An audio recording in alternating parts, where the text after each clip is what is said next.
Hello everyone, welcome to Vidyashree academy. I hope you are doing well. आज चूँकि 26 नवंबर है, जिसे संविधान दिवस के रूप में मनाया जाता है, तो हम संविधान का पूरा डिटेल में डिस्कस करते हैं कि कौन कौन से फैक्चुअल क्वेश्चन हैं वो आपसे पूछे जा सकते हैं। जैसे समितियों के प्रश्न पूछे जा सकते हैं और कैबिनेट मिशन के बारे में पूछा जा सकता है, संविधान सभा के बारे में पूछा जा सकता है। तो चाहे वो एमपीपीएससी का मेंस हो या प्रीलिम्स हो या जो भी अन्य एग्ज़ाम है, एसएससी है, पटवारी है, सभी में पॉलिटी के इस प्रकार के क्वेश्चन आपसे पूछे ही जाते हैं। तो आज हम पढ़ते हैं कि किस तरीके से संविधान की जो बेसिक संरचना है वो हमें थोड़ी बहुत जितनी जो जो क्वेश्चन से आते हैं वो तो पता होनी ही चाहिए। तो 26 नवंबर 2022 को आठवां संविधान दिवस मनाया जा रहा है।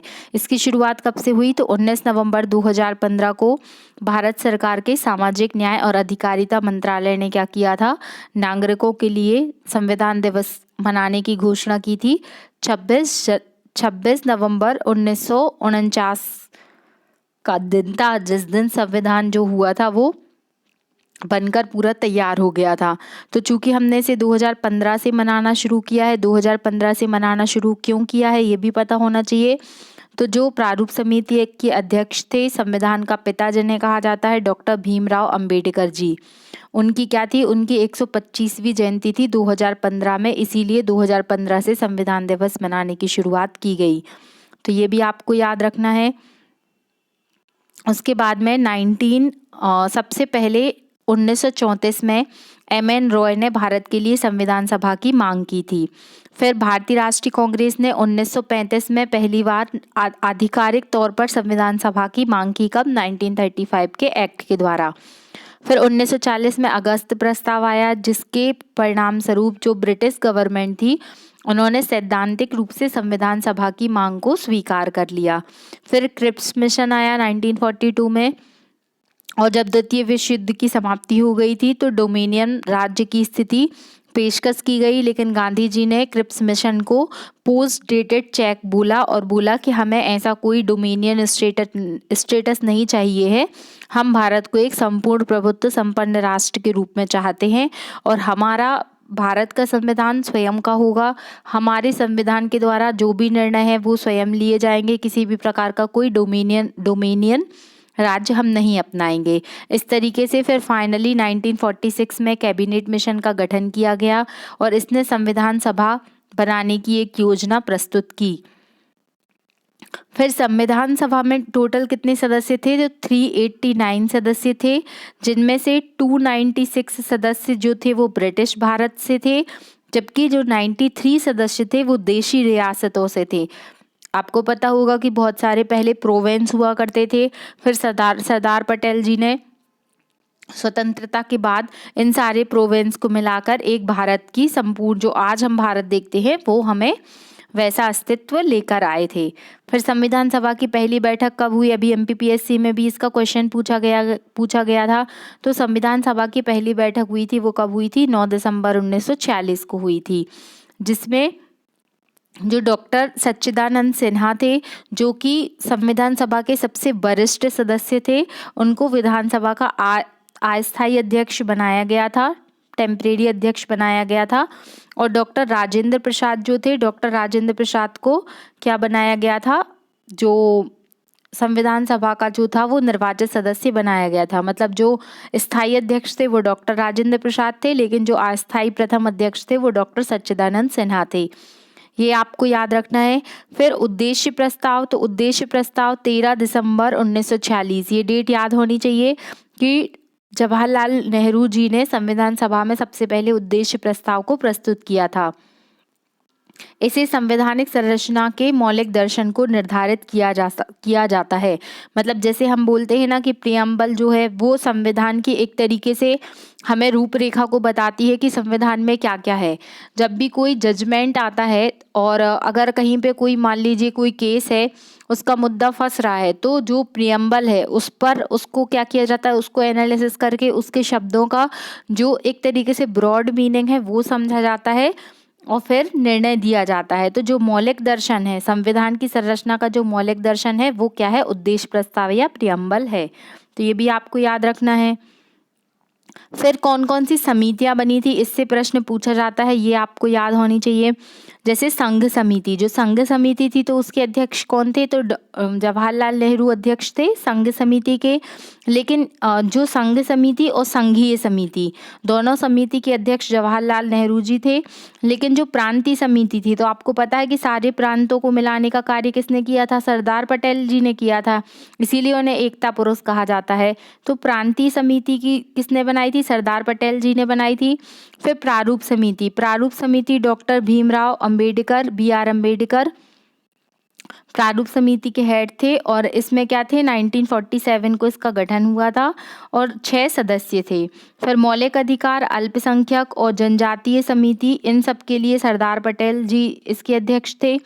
जो संचालन कर रहे थे तो डॉक्टर राजेंद्र प्रसाद द्वारा संचालन किया जा रहा था। तो जो प्रक्रिया समिति थी उसके अध्यक्ष भी डॉक्टर राजेंद्र प्रसाद थे, ये आपको याद रखना है। फिर इसके बाद संविधान का प्रभावी होना, तो कैसे कैसे संविधान प्रभावी हुआ, तो भारत के संविधान का जो अंतिम प्रारूप था वो 4 नवंबर 1948 को पेश किया गया था। और पहली बार जो संविधान का वाचन हुआ था, मतलब संविधान को पढ़ा गया था, तो वो डेट है 4 नवंबर 1948, इसको याद रखना है। फिर दूसरी बार वाचन कब हुआ, तो 15 नवंबर 1948 से 17 अक्टूबर 1949 तक दूसरा वाचन चला। तीसरा वाचन कब हुआ, तो 14 नवंबर, जिसे बाल दिवस मनाते हैं, 14 नवंबर 1949 से लेके 26 नवंबर 1949 तक हुआ।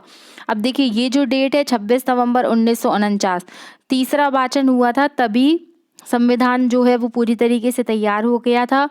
तो 26 नवंबर 1949 का वह दिन है जिस दिन दुनिया का सबसे बड़ा लोकतंत्र का संविधान, मतलब भारत का संविधान बनकर तैयार हुआ था। और फिर फाइनली 26 जनवरी 1950 को संपूर्ण भारत में संविधान को पूर्ण तरीके से लागू किया गया।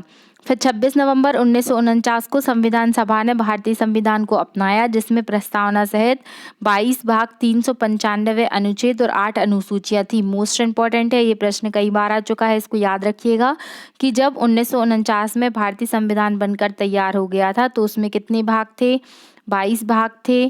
कितनी अनुसूचियां थी, तो 8 अनुसूचियां थी, अब वर्तमान में 12 हो गई हैं। और कितने आर्टिकल थे, 395 आर्टिकल थे, इसको आपको याद रखना है। फिर प्रारूप समिति, प्रारूप समिति का मतलब क्या है कि जिन्होंने संविधान का ड्राफ्ट तैयार किया, तो वो कौन थे, भारत के विधि पुरुष डॉक्टर भीमराव अंबेडकर। तो प्रारूप समिति के अध्यक्ष कौन है, और ये डेट आपको याद रखनी पड़ेगी, 29 अगस्त 1947 को संविधान सभा के द्वारा प्रारूप समिति की नियुक्ति की गई, जिसके 7 सदस्य थे, मतलब टोटल 7 सदस्य थे, जिसमें से डॉक्टर अंबेडकर अध्यक्ष थे और उसके अतिरिक्त 6 सदस्य थे। अब वो कौन कौन से 6 सदस्य थे, उनके नाम याद रखना है।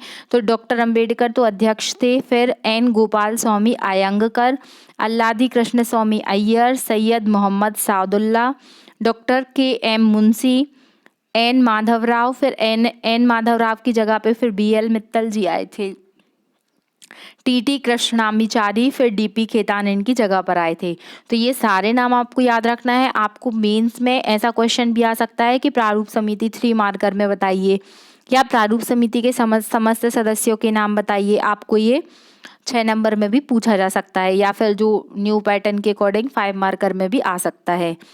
फिर फाइनली 21 फरवरी 1948 को संविधान सभा का पहला प्रारूप प्रकाशित किया गया था, मतलब ड्राफ्टिंग कमेटी ने जो प्रारूप बनाया था तो वो 21 फरवरी 1948 को पेश किया गया था। फिर 1947 का अधिनियम, 1947 के अधिनियम के तहत क्या क्या बातें हुई कि 1947 अधिनियम के कारण क्या थे, तो संविधान सभा पूर्ण रूप से संप्रभु निकाय बन गई थी। संप्रभु निकाय का मतलब होता है कि वो अपने सारे कार्य अब स्वयं करेगी।